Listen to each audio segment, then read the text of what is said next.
nggak punya pengetahuan yang cukup, bagaimana kita bisa merasa aman ketika kita datang ke dokter tersebut, ya kan? Jadi itu jaminan pengetahuan sama sopan santun, keramahan, kemampuan. Jadi intinya mampu untuk memberikan pelayanan.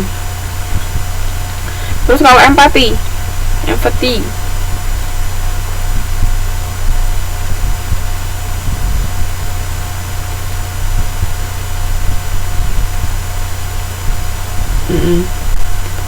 perhatian yang tulus, empati. Jadi kita punya rasa empati kepada pelanggan.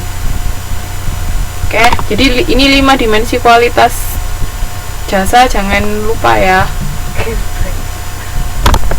Oke.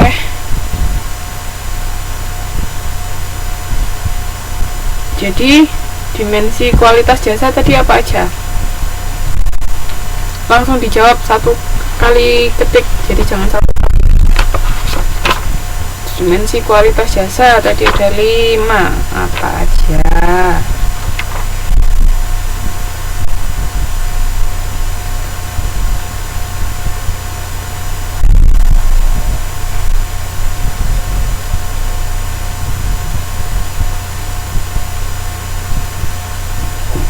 Jangan nyontek buku, larang keras mencontek buku.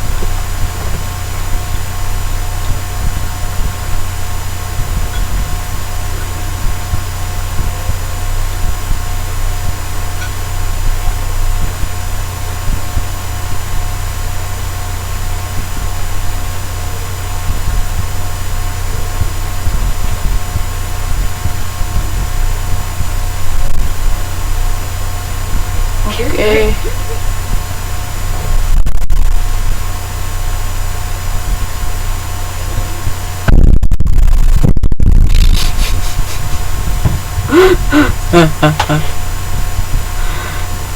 Saya bisa lihat dari kuku. Ayo yang belum jawab, jangan lihat buku, jangan lihat jawaban temennya.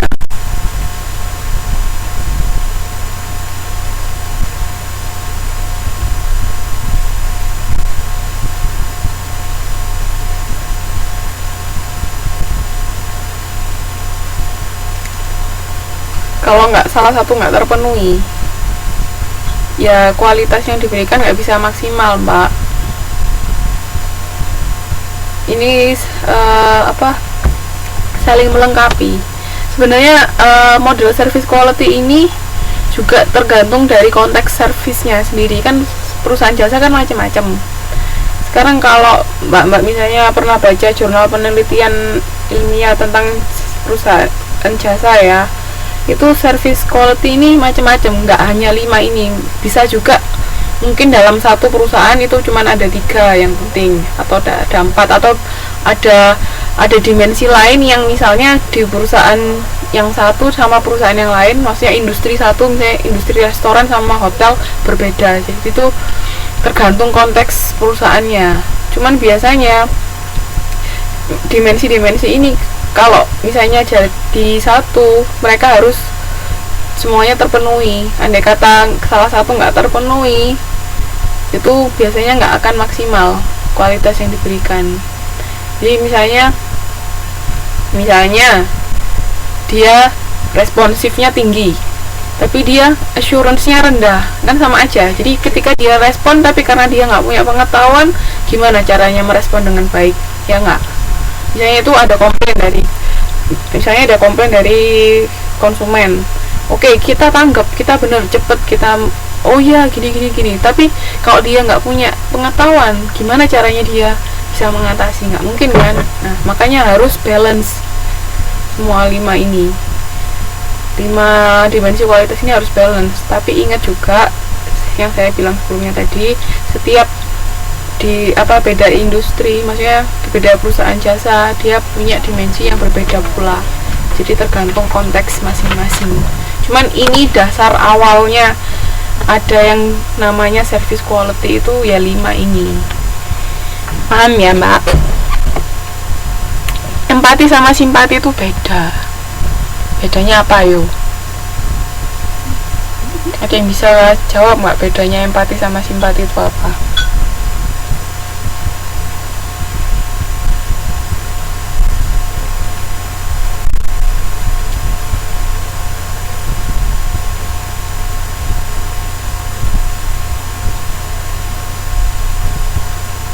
Nah, yang bisa jawab nggak?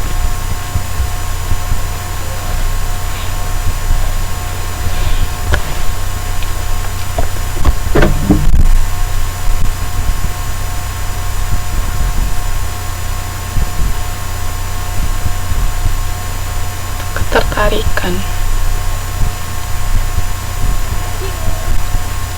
Tapi Mbak Vera hampir bener. Ada lagi yang mau jawab?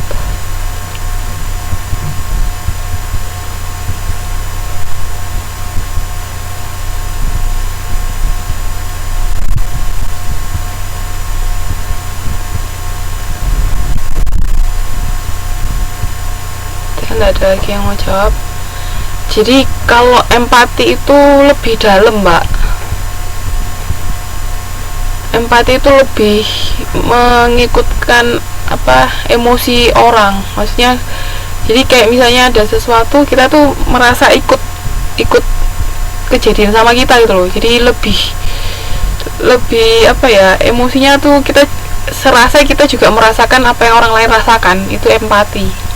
Tapi kalau simpati itu nggak sampai kayak gitu. Simpati itu cuma sekedar oh iya, misalnya ada apa, oh cuman sebatas itu aja. Misalnya cuma sebatas oh misalnya ada yang sedih, oh ya sudah jangan sedih, tapi nggak ikut merasakan, itu cuma simpati. Tapi kalau mbak sudah sampai benar-benar oh rasa juga sama yang apa dia rasakan, itu sudah yang namanya empati. Jadi empati itu lebih dalam secara emosi daripada simpati. Itu bedanya. Paham Mbak Ratna? Oke. Sekarang kita lanjut ya. Jadi kenapa kok sampai service quality ini ada modelnya? Karena apa? Karena awalnya yang tadi tiga pengarang yang saya sebutkan itu, mereka melakukan penelitian, itu terdapat beberapa gap. Jadi benar-benar ada gap antara persepsi ini loh, ada kesenjangan. Jadi dulu ini kan tahun 85 itu masih lama, sudah lama sekali. Dulu itu ada gap ini, ada 5 gap ini, makanya sampai mereka bikin yang namanya model service quality ini. Gap yang pertama itu yaitu persepsi manajemen. Jadi ini perbedaan antara penilaian pelayanan menurut pengguna jasa dan persepsi manajemen mengenai harapan pengguna jasa. Misalnya, manajemen itu beranggapan misalnya di restoran, kita cuma cukup memberikan makanan ke pelanggan sudah selesai. Tapi padahal misalnya persepsi menurut si pelanggan, si konsumen yang datang ke restoran kita, dia nggak cukup hanya untuk makan. Mereka juga butuh suasana yang nyaman, misalnya butuh pelayanan yang ramah, atau butuh apa yang lain. Nah itu gap antara persepsi manajemen. Jadi dari pihak manajemennya itu beranggapan seperti ini, tapi padahal konsumen itu pengennya seperti ini. Jadi berbeda. Itu yang gap yang pertama. Jadi persepsinya manajemen sama persepsinya pelanggan itu beda. Itu gap yang pertama ya. Terus yang kedua, gap spesifikasi kualitas. Ini kesenjangan antara persepsi manajemen mengenai harapan pengguna jasa dan spesifikasi kualitas jasa. Jadi persepsinya manajemen sama spesifikasinya ini nggak sama. Jadi spesifikasi itu hal-hal apa yang bisa diberikan kepada konsumen, hal-hal apa yang bisa memenuhi keinginan konsumen, itu biasanya nggak sesuai sama persepsinya manajemen. Itu kesenjangan yang kedua. Jadi ini kenapa kok sampai spesifikasinya ini misalnya nggak sesuai, itu biasanya sumber dayanya kurang, misalnya kurang adanya sumber daya yang mumpuni. Itu dari sisi spesifikasi. Jadi yang diberikan ke konsumen itu kurang kurang baik, kurang apa ya, bukan kurang baik